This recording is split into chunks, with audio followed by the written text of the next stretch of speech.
Hi, my name is Eric Odie, and I'm an author and a poet and a songwriter and an educator. And if you're watching this quick video, it could be because you are considering bringing an author to your school. And so I thought I would just go ahead and take a couple of minutes and explain to you what a visit from me might look like. I am a former elementary school educator. I taught 11 years of fourth grade and third grade and first grade. And then I also taught, I taught some high school English and some middle school English. And so I come to schools as an educator first, and thinking in terms of what do we want to what do we want to bring to these assemblies and workshops that will help the students in their writing and in their creative lives, and just wanting them to be encouraged and enthusiastic about writing and creating. And so when I'm providing assemblies, for example, assemblies make use of a lot of very interactive music. I love to write songs for kids that have, for example, maybe movement songs or call and response songs or story songs. And when I'm sharing those songs, it's with the intention of talking about where the song ideas came from, what the revision process looked like for that song, and the idea that our good ideas can come from just about anywhere.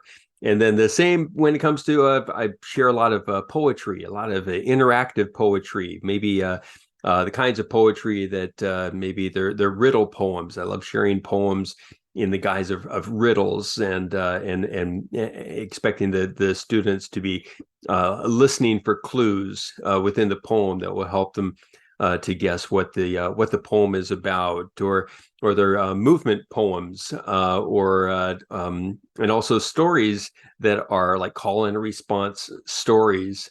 And again, a lot of that I talk a lot about the writing process and about revision, a lot of emphasis on revision. And then also talking about the process of being an author, and of submitting material to publishers in the hopes that those publishers will be interested enough to pick up that manuscript and to want to publish it. And of course, a lot of times they're not. And so that's a big part of it too, is talking about wanting to be persistent, and go back and revise again and take a look at how can I make this better. And so that's sort of a picture of what the assemblies look like. Assemblies are always geared very, very nicely targeted for the grades that we're looking at. So if, for example, if I'm in front of a group of students of kindergarten through second grade, for example, that's going to look different than, for example, third grade through fifth grade, or third grade through sixth grade. Okay, workshops. With workshops, that's usually an opportunity to talk a lot about or to create together. So often the workshops, we write a poem together, or we write a story together, or we expand on an existing story together. And again, that's an opportunity to talk a lot about revision, because while we're writing, that writing process looks a lot like my writing process. So, for example, I will share with them what my notebooks look like, and we can take a look at how often I end up scribbling out this word and inserting this word and moving this paragraph to over here. And the whole idea is to help the students understand that the writing process is just that. It's not the first thing that hits the paper. A lot of times it requires a lot of returning to that work and trying to make it a little bit better.